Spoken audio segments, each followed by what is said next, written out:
Hello friends, welcome to my channel. So आज हम study करने वाले हैं फॉरेन एक्सचेंज रिस्क, जिसको हम करेंसी एक्सपोजर भी बोलते हैं। ये हमारे एमकॉम में भी है, यूजीसी नेट कॉमर्स पेपर 2 के लिए भी इम्पोर्टेंट है। अगर आप मेरे चैनल पे न्यू हैं then please subscribe my channel. So start करते हैं। मेरे पास कमेंट आया था एमएफएम पे वीडियो बना दो। सो अभी जो है मैं स्टार्ट कर रही हूँ, ये मेरी फर्स्ट वीडियो है, ठीक है, इस सब्जेक्ट में। और धीरे धीरे जो मैं एग्ज़ाम से पहले आपको जितना हो सकेगा जो आपका सिलेबस में कवर कर दूंगी, right. And thank you so much, आपने इतना अच्छा जो है कमेंट किया। सुबह सुबह तब मैं उठी, मैंने ये कमेंट देखा तो मतलब एक बहुत खुशी मिली मुझे, कमेंट पढ़ के बहुत अच्छा लगा। Thank you so much. आप मुझे ऐसे ही प्यार करते रहिए, सपोर्ट करते रहिए। सो स्टार्ट करते हैं हम। देखो, सबसे पहले आपको पता होना चाहिए इंटरनेशनल का मतलब क्या होता है। इंटरनेशनल का मतलब क्या होता है, देखो तब हम क्या पढ़ रहे हैं यहाँ पे, मल्टीनेशनल फाइनेंशियल मैनेजमेंट, कि तब हम एक से ज़्यादा कंट्रीज़ में बिजनेस कर रहे हैं, इंटरनेशनल फाइनेंस कर रहे हैं। हम सिर्फ एक डोमेस्टिक जो हमारी कंट्री है, हम सिर्फ वहाँ पे काम नहीं कर रहे हैं, हम 2 या 2 से ज़्यादा कंट्रीज़ में काम कर रहे हैं। तो वहाँ पे बहुत सारे रिस्क जो है एमएनसीज को फेस करने पड़ते हैं। लाइक हमारा हो गया पॉलिटिकल रिस्क, हो गया लीगल रिस्क, हो गया और भी करेंसी रिस्क हो गया। तो जो हमारा ये पार्ट, ये जो हम ये टॉपिक आज डिस्कस करने वाले हैं, फॉरेन एक्सचेंज रिस्क, तो ये भी एक टाइप का रिस्क है जो एमएनसीज फेस करती है तब वो इंटरनेशनल लेवल पर बिजनेस करती हैं, राइट। तो इसमें हमारे जो फॉरेन एक्सचेंज रिस्क हो गया, पॉलिटिकल रिस्क हो गया, लीगल रिस्क हो गया, करेंसी से रिलेटेड रिस्क हो गया, टैक्स से रिलेटेड रिस्क हो गया, बहुत सारे फैक्टर है जो कंपनीज की डिसीजन को अफेक्ट करती है, कंपनी की प्रॉफिटेबिलिटी को अफेक्ट करती है। हमें कहीं पे बिजनेस करना चाहिए या नहीं करना चाहिए, पहले हम देखते हैं, वहाँ के रिस्क को स्टडी करते हैं। अगर कहीं पे बहुत ज़्यादा रिस्क होगा तो हम वहाँ पे बिजनेस नहीं करेंगे। हम ये देखते हैं कि कौन सी जगह हमारे लिए बेस्ट है, जहाँ पे हम जो है अपने रिस्क को मिनिमाइज कर सकते हैं। इसलिए हम जो है बिजनेस करने से पहले सारे रिस्क को स्टडी करते हैं। सो फॉरेन एक्सचेंज रिस्क और हम क्या बोलते हैं, करेंसी एक्सपोजर भी बोलते हैं। सो फॉरेन एक्सचेंज रिस्क और करेंसी रिस्क, या फिर आप बोलो करेंसी एक्सपोजर, इसके नाम से आपको क्या समझ आ रहा है कि फॉरेन एक्सचेंज रिस्क या फिर करेंसी से रिलेटेड हम यहाँ पे बात कर रहे हैं। कि तब आप दूसरी कंट्री के साथ बिजनेस कर रहे हो, किसी भी दूसरे नेशन में जाके आप बिजनेस ऑपरेट कर रहे हो या फिर आप करना चाहते हो, तो उस करेंसी की वैल्यू क्या है और हमारी करेंसी की वैल्यू क्या है, ये चीज़ भी अफेक्ट करेगी। एक्सचेंज की बात यहाँ पे हो रहे हैं कि domestic currency with foreign currency, कि हम जिस भी नेशन में जाएंगे, जिसमें भी अपना बिजनेस करेंगे, वहाँ का जो एक्सचेंज, करेंसी एक्सचेंज, जो फॉरेन एक्सचेंज है वो कैसा है हमारी करेंसी के साथ, वो भी हमारी जो है काफ़ी जो हमारी कंपनी के डिसीजन को अफेक्ट करता है। सो एमएनसीज में हम देखें तो यहाँ पे जो करेंसी एक्सपोजर हमारे 3 पार्ट्स में डिवाइड किए गए हैं। फर्स्ट हमारा transaction exposure, second operating exposure and third is accounting exposure. 1 by 1 हम ये तीनों डिस्कस करते हैं। सो इसके अंदर हमारा फर्स्ट है ट्रांजैक्शन एक्सपोजर। ट्रांजैक्शन एक्सपोजर क्या होता है? It is a kind of foreign risk जो फेस करती है कंपनीज इंटरनेशनल ट्रेड करते टाइम। मतलब जब हम बिजनेस करते हैं, परचेज सेल करते हैं गुड्स का, चाहे हम क्रेडिट पे कर रहे हो, चाहे हम कैश में कर रहे हो, चाहे फिर हम जो है फॉरेन एक्सचेंज में कर रहे हो, या बोरो कर रहे हो फंड्स को, या लोन ले रहे हो, मतलब किसी भी टाइप का हम लेन देन कर रहे हैं पैसे का, ठीक है, कोई भी ट्रांजैक्शन कर रहे हैं, चाहे वो कैश में हो, क्रेडिट में हो, जो वो रिस्क होता है उसको हम क्या बोलते हैं, ट्रांजैक्शन एक्सपोजर बोलते हैं। अब आपको ये अभी इतना क्लियर नहीं होगा, अब मैं जो एग्जांपल दूंगी उससे आपको डेफिनेटली क्लियर होगा। मान लो आज मैंने आपको जो है, आप किसी और कंट्री से बिलोंग कर रहे हो, मैं किसी और कंट्री से बिलोंग कर रही हूँ, हमारी करेंसी सेम नहीं है। अब मैंने आज आपको जो है 1 लाख रुपए दिए हैं क्रेडिट पे, राइट। तो जो हमारा आज एक्सचेंज रेट था, और आपने बोला कि मैं आपको प्रॉमिस करती हूँ कि मैं आपको 1 महीने बाद जो है वापस करूँगी, तब आप मुझको 1 महीने बाद वापस करोगे, क्या वो एक्सचेंज रेट सेम रहेगा? नहीं रहेगा। हमारे हो भी सकता है सेम हो, बट रिस्क इंक्लूड है यहाँ पे। वो वैल्यू जो है इंक्रीज भी हो सकती है, डिक्रीज भी हो सकती है, सेम भी रह सकती है। हम उसको फिक्स मान के नहीं चल सकते, उसके अंदर फ्लक्चुएशंस वेरिएबल जो है आती रहती है। ठीक है, फिक्स नहीं है वो। जिस दिन आप मुझे वो पैसे वापस दे रहे हो जो आपने मुझसे क्रेडिट पे लिए थे 1 लाख रुपए, तो जब भी आप मुझे वो दोगे तो उस टाइम हो सकता है कि उसकी वैल्यू 90,000 होगी, तो मुझे लॉसेज हो जाएंगे। अगर उसकी वैल्यू देखिए हम कैलकुलेट करके एक्सचेंज रेट जो है मेरे फेवर में हो गया, तो फिर उसकी वैल्यू हो सकती है 1,20,000 हो जाए, क्या पता। तो ये डिपेंड करता है सिचुएशन पे, एनवायरमेंट पे कि क्या होता है, ठीक है, एक्सचेंज रेट पे कि कितना उसके अंदर फ्लक्चुएशंस कैसे आती हैं, राइट। तो हम यहाँ पे जो ये रिस्क इन्वॉल्व है कि फ्यूचर में तब आप मुझे वो पैसा वापस करोगे, मुझे लॉस भी हो सकते हैं, मुझे प्रॉफिट भी हो सकता है, और हो क्या पता क्या है कि लॉस भी ना और प्रॉफिट भी ना हो, राइट। तो इस तरह के रिस्क को हम क्या बोलते हैं, ट्रांजैक्शन एक्सपोजर बोलते हैं। अब यहाँ पे एक और एग्जाम्पल के थ्रू हम इसको स्टडी करते हैं, बिजनेस से रिलेटेड एग्जाम्पल लेते हैं हम। मान लेते हैं कि जो हमारे, हम बात किसके कर रहे हैं, इंडिया और यूएस के बीच में जो है कमोडिटी की परचेज सेल हो रही है, ठीक है।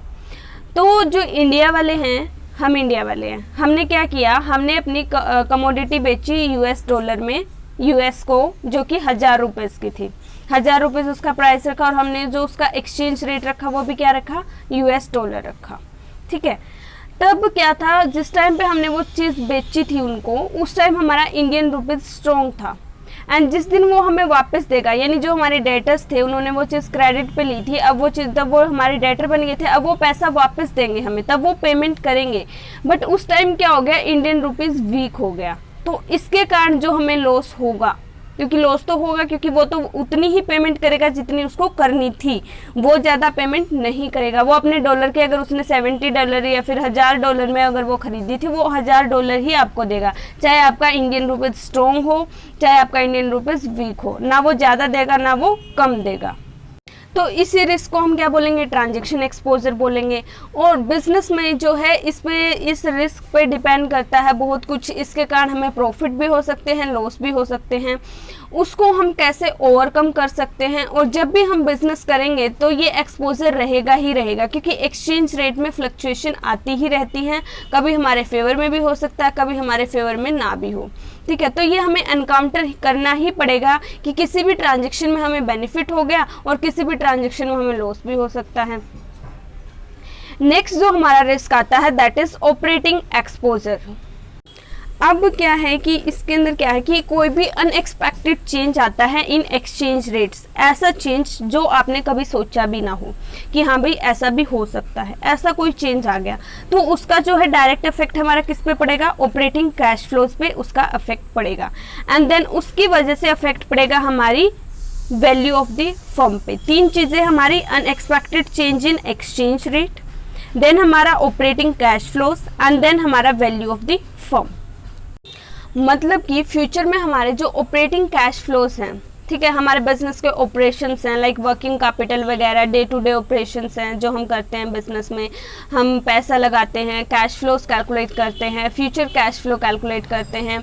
आपने भी किया होगा मैनेजमेंट अकाउंटिंग में, कैश फ्लोज को कैलकुलेट करना, ऑपरेटिंग कैश फ्लोज को कैलकुलेट करना कि आने वाले सालों में हमें कितनी पेमेंट करनी पड़ेगी, कितनी वर्किंग कैपिटल की रिक्वायरमेंट होगी, कितना कैश हमें चाहिए होगा, ठीक है, ये सारी चीज़ें हम कैलकुलेट करते हैं।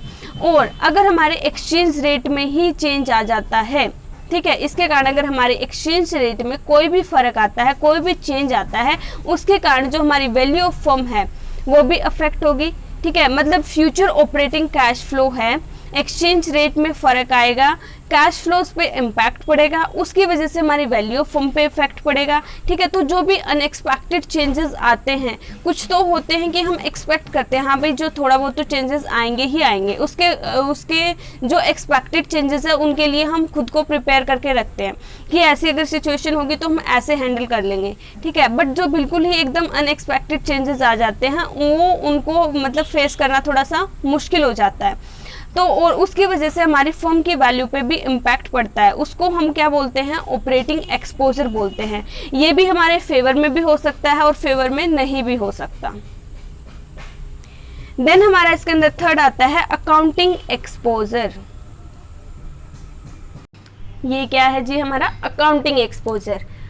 अकाउंटिंग से कुछ याद आ रहा है, क्या करते हैं हम अकाउंटिंग में, अकाउंट्स बनाते हैं, ठीक है। तो ये हमारा उससे ही रिलेटेड है, सही समझिए आप, सिंपली क्या है इसके अंदर कि जो हम अकाउंट्स बनाते हैं हमने इंडियन करेंसीज में बना रखे हैं, लेकिन अगर हमें उन्हें फॉरेन करेंसीज में शो करना पड़े किसी और कंट्री में जहाँ पे हमारे बिजनेस चल रहा है, जहाँ पे किसी और कंट्री में भी हम बिजनेस ऑपरेट कर रहे हैं, तो हमें किसी भी वजह से जो है वो जो है चेंज करना पड़ गया करेंसीज में, ठीक है, कन्वर्ट करना पड़ गया, तो उसकी वजह से जो हमें तब हम वो ट्रांसलेट करेंगे फॉरेन करेंसी में, तो उसके कारण जो भी हमें प्रॉफिट होंगे या फिर लॉस होंगे, क्योंकि जो हमारा एक्सचेंज रेट तो सेम नहीं होगा डॉलर और रुपीज़ का, तो अगर हम वो चेंज करेंगे करेंसी में तो हमें वहाँ पे वैल्यू में भी डिफरेंस आएगा, वैल्यू में डिफरेंस आएगा तो हमें जो हमें पहले प्रॉफिट या लॉस होते जो बाद में हमें प्रॉफिट लॉस होंगे उसमें भी डिफरेंस आएगा। हो सकता है पहले आपको प्रॉफिट हो रहे हो बट जब आपने जो है उसको ट्रांसलेट करा बाद में आपको लॉसेज हो रहे हो, तो जो वो डिफरेंस आएगा उसको हम क्या बोलेंगे, अकाउंटिंग एक्सपोजर बोलते हैं, मतलब अकाउंटिंग का रिस्क बोलते हैं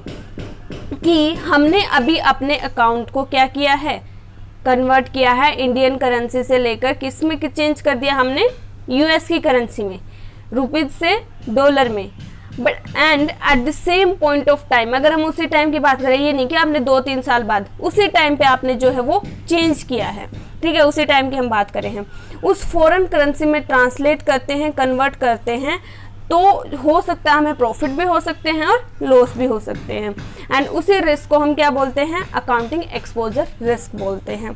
सो ये रिस्क है, ये भी हम क्या है, हमारे फॉरेन एक्सचेंज रिस्क का ही पार्ट है। सो हमने 3 रिस्क यहाँ पे स्टडी किए हैं, कौन कौन से किए हैं एक बार रिवाइज कर लेते हैं। ट्रांजैक्शन रिस्क, देन हमने सेकंड कौन सा पढ़ा है, ऑपरेटिंग रिस्क या फिर आप बोल सकते हो operating exposure, and then third पढ़ा हमने अकाउंटिंग एक्सपोजर। अब लाइक आपने कमेंट में लिखा था कि आपके पास इस चीज़ की इस सब्जेक्ट की जो है आपके पास बुक अवेलेबल नहीं है, तो मैं डिस्क्रिप्शन बॉक्स में जो है आपको मतलब एक तरह से जो इसके मेन पॉइंट्स है वो वहाँ पे मैं लिख दूंगी, तो आप वहाँ से जो है देख लेना, आप एक बार डिस्क्रिप्शन बॉक्स भी चेक कर लेना, वहाँ से भी आप जो है इसके अगर आप इसको और डिटेल में पढ़ना चाहते हो तो वहाँ से पढ़ लोगे। वैसे आपको मुझे लगता है कि ये वीडियो देख के समझ आ गया होगा ये टॉपिक तो। So thank you so much for watching. Please like, share and subscribe. Have a good day.